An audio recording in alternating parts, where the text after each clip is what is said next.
Are you working on your author career but struggling to get that first book published?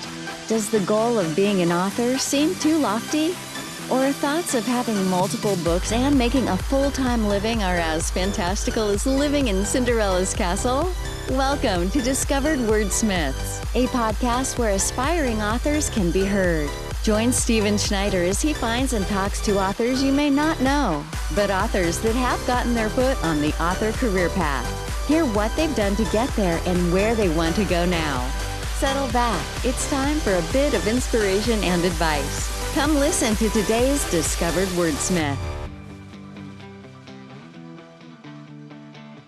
All right, so we're back with Chad Boyer, and we're going to have a discussion about book titles. But first, before we do, Chad, let's talk a little bit about what software you use and what services you use when you're writing. Yeah, so my day job is a software developer, and so I like all of the tools, but I've realized that for writing, you don't need all the tools. So I basically use Word with the navigation tab open, and right there, I outline in Word ahead of time, and then just write over my outline. I save different copies out as I go. I do have, it's basically a notepad, but it's called Visual Studio Code, which allows me to open a folder up all at once, which then is where I keep all my notes. So it's just text files in there, but I keep all my notes. Basically, I think it does what Scrivener does for you. And once Scrivener comes out with a Windows version, I will probably they came out with it, but they say they're going to update it. So I'm not buying it just yet. Yeah, I got Scrivener 1, and I used it because I found with Word, it was too difficult because I ended up writing a whole bunch of scenes separately and then trying to move them around because of better story order was just impossible. So Scrivener jumped out to me. And like you, I'm a computer guy. So I'm like, oh, well, this is more focused towards writing and it has some nice features. And I was using it for a while. And they've been working on the version 3 for Windows, and they're trying to make it match the Mac version. And it was promised almost 2 years ago to be done. And I'll give them credit. They are still working on it. They are still fixing it. They are still making improvements. And to be truthful, I've been using the beta version of 3 for at least the last year, and I haven't had any problems, and I like it. I think the compile is a little wonky and difficult to learn and figure out. Right. But other than that, I'm having no problems with it. All right. Yeah, I basically I just uploaded the Word document directly to Amazon, so it compiled it all for me. And then when it kicked out the Mobi file, I just picked that up and put it into, I think it's Calibre, and used that to convert it to the other formats. So that wasn't too bad. But does Calibre work well for you? Because I had trouble with Calibre. It seemed to not break, but make my manuscript looked worse than it was. Yeah, I've only done it. I haven't done it for publication because right now I'm exclusive to Amazon, but I did it for those friends and family that wanted an EPUB version rather than a Mobi version. So I didn't do a full walkthrough checking the formatting. I probably will at some point, but not just yet.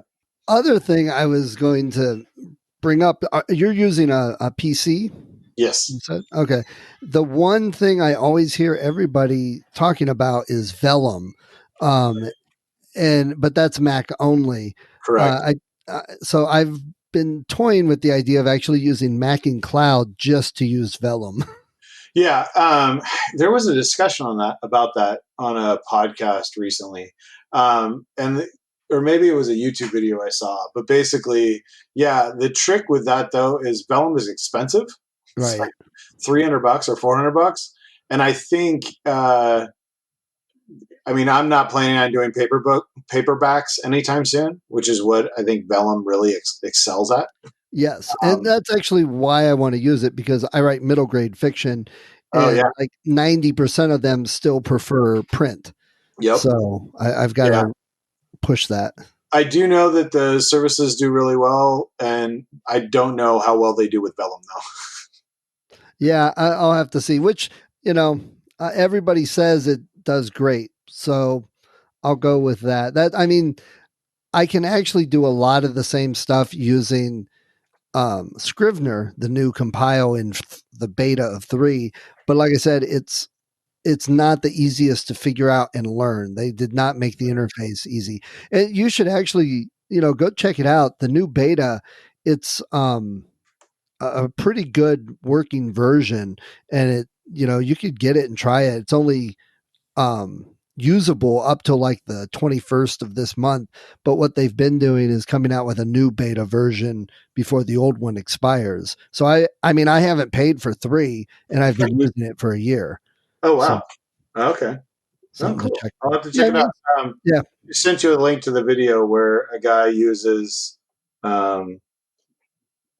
Mac in Cloud and tests out Vellum as a beta. Well, that'd be nice. There you go. So our big topic of discussion that you brought up was choosing the title for your book. And you had some back and forth and some dissenting opinions on that. So tell us a little bit about the history here of why that's a good topic for you and what you learned about choosing a title. Yeah, well, I've learned that I probably shouldn't have chosen the title that I picked. The reason I picked the title is I had like the Ace is a armored combat exoskeleton, right? So that's part of the whole idea of the mecha, the big robots. And so I was like, I'll use Ace, but without like the periods in there, just as a nod, a subtle nod to the machines that are inside. And then I had a whole idea of like poker type stuff where you're raising aces, you're holding aces, and you're playing aces or folding aces or something like that. And so I thought, or drawing aces would be another one. And so I thought drawing aces was going to be my first book, and then raising aces would be my second. And I messed that up. And so it's actually Raising Aces is my first book. But one of the things in the Writing Excuses podcast they said is don't make your title something that references something in the book, because the object of the title is to entice readers to read it. And if they're reading something they don't understand, they're in the title, they're not going to pick the book up. Right. And that makes sense. And I thought Aces was enough that maybe somebody would pick it up anyway, just because they see a giant robot on the cover. I mean, that's really what I'm trying to sell. So I was hoping that was the case, at least. Well, but I mean, arguably, and I'm not the expert, and obviously sales will be the telling factor. But Raising Aces, if you got a robot on there and it's military sci-fi, to me that speaks, of a squadron or the top, the Flying Aces, the Red Baron, and all that. And book 2 actually has 5 aces in it, but unfortunately, I totally agree. The other is it's hard to say. That's the other point that I wanted to make is the title needs to be, especially for military sci-fi, it's got to be punchy, it's got to be quick, and it's got to be easy to remember and easy to say. I had the guys over at Keystroke Medium pick me up as a sponsor. I didn't ask; they just did it as I joined in one of their live sessions, and it was really cool. I'd been going to their live sessions often. And so they were like, "Hey, Chad's finished a book. Let's put it up as the sponsor for this podcast." And he couldn't get the name right. So, and I didn't want to be like, actually, you said it wrong. It was, that it is what it is kind of thing. So definitely, if you're going to pick a title, make it short and sweet and easy to remember. So the ACE was, what did the ACE stand for? Armored Combat Exoskeleton. So you could have aces in ACE. Yes. Aces in aces. Yes. Yeah, good. And yeah, but then that's like doubling down on right. on the specific thing that the writing excuses guys tell you not to. Right. So do you have a series title? It was just Ace series. So I don't really have a good title for that either. So yeah, titles. It's my albatross at the moment. So if I know a lot of people, and even the pros in the trad, they will at some point take down a book or a series and totally rename it, redo the covers. If you were going to redo that, what would you name the first book? What would you name the series? Yeah, I haven't taken a step back and really thought deeply about it. It is it's the whole Rebel versus Empire situation. So I think I would try and capitalize on that in some way, but I haven't stepped back and really thought about it just because I want to get the books done first. Right. Do you have any I know we talked on the last set of the podcast about some of your favorite military sci-fi books. Do you have any books, any genre that you think had really good titles, or some that maybe missed the mark, had bad titles? Yeah, John Ringo has a series. And the first book is called Gust Front. And Gust Front uh, is the air that comes before a storm. It's like a gust of air that hits before a storm. And his series about an alien invasion of Earth. And so I thought that was a really clever name for basically the attack going on to Earth before there were multiple waves that were coming behind it. So I really like that name. Okay. Military. I know. It's a really good series.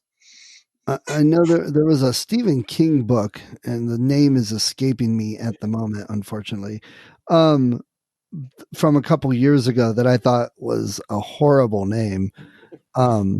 Stephen King gets to break rules, though. Well, yeah. The book wasn't that good, and I thought the name sucked. Maybe it was Elevation. No, it might not. I think it was before that. But it was the one about the guy that could call the lightning down, and he was connected to somebody and whatever. But the name didn't do anything for me. Oh, yeah. For the thing. But yeah, Stephen King can get away with it. And then you get names like, Wonderful Wizard of Oz, which is spot on perfect, but also has kind of transcended whether it's a good name or not. Well, yeah, exactly. I mean, Neil Stevenson with his Diamond Age, and then the subtitle is A Young Lady's Primer. Basically spot on to what that book is all about. And the fact that the Diamond Age is a nice homage to the fact that he has nano machines attacking so much that they fall to the ground and are called toner, because all you get is that toner grit, which then leads to carbon, which then leads to diamond. I thought it was a well-named book. Here's an example, I think, of not so great of a title. Harlan Ellison's I Have No Mouth and I Must Scream. Yeah. That's, if you're going to talk about not telling you anything about what it's about or anything. That's Yeah, very true. Very true. and then you got other good classic titles like Tarzan of the Apes. Yeah, right. Which tells you a little bit, but not that much. Right. You know? Yeah. And with your books, that's why I asked about the series title, because even with it, Raising Aces, if you have the right series title, it would probably together be just right enough to let people know and spark their interest, along with the cover and the blurb, obviously. Yeah. And maybe I would do something like Empire Shattered series or something like that, where Oh, yeah, I like it that. kind of brings a better break. I'll definitely look at changing the titles once the trilogy's finished. You could just do something along the lines of Great Big Robot Fighting. Yeah, Kind yeah. of nails it there. In the Civilization games, when you get to the giant robots, it's just giant death robots, and it's Yeah, all written in caps. So it sounds more like an anime. right, yeah, exactly. So, what with this whole discussion, what advice might you give new authors about choosing the title? Anything else? Because you've already mentioned a bit about what Writing Excuses said and what you would do different. Do you have any other pointers? Yeah, I think just clear, concise, have it point to something about your book, so somebody can tell based on the title what your book's about, or at least get a good gist of it, so they and make it memorable. Like you don't want somebody thinking, "Oh, what was the name of it? I'll tell Right, you later," and then by the time it's later, they've forgotten and moved on. right. Because word of mouth is like for at least India, well, for any author really, word of mouth is how you get sales. So Right.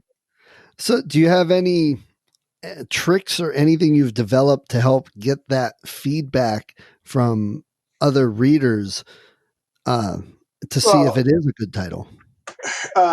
polls with your readers list is always a good thing. And then like your writers group or whatnot, though, make sure that your writers group actually knows your genre, because you don't want to be polling like romance writers if you're writing in sci-fi, and vice versa for that matter. Right. You don't want to call it cute, cuddly robots. Exactly.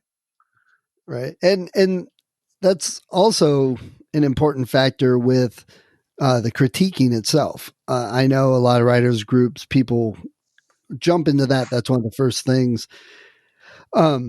I've learned to take anything in a writers group with a grain of salt, because uh, we had one guy that read something and it was a horror story, and he had more he gave us than what he actually read to us. And I was reading ahead and picking up on some things. And this one guy was like ripping the manuscript apart, that it didn't uh, give us the conflict in the first page, and we should have known this about that main character and stuff. I'm like, no, I totally disagree. I said, what you're saying may be great for thrillers, but it's not so great for horror. I said, horror needs a buildup. Horror needs some of that mystery and suspense.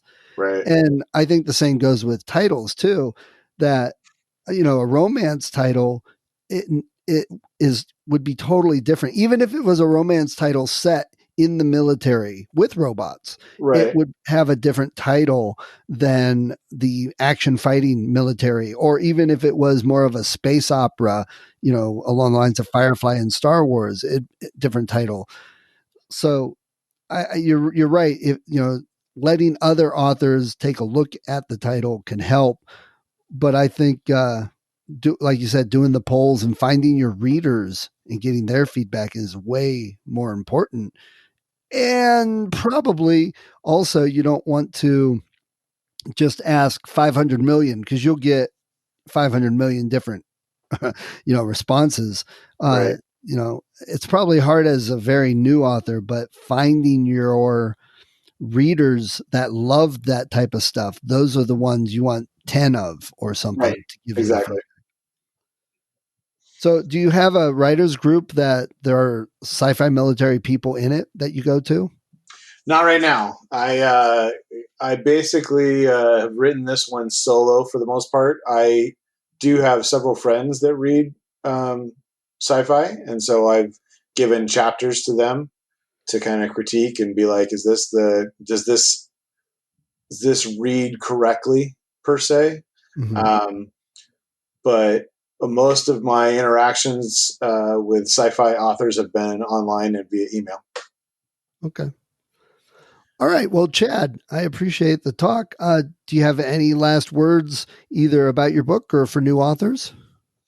Yeah, I think for new authors, just keep writing. I know it's cliche and everybody says it, but you won't be done until unless you keep writing.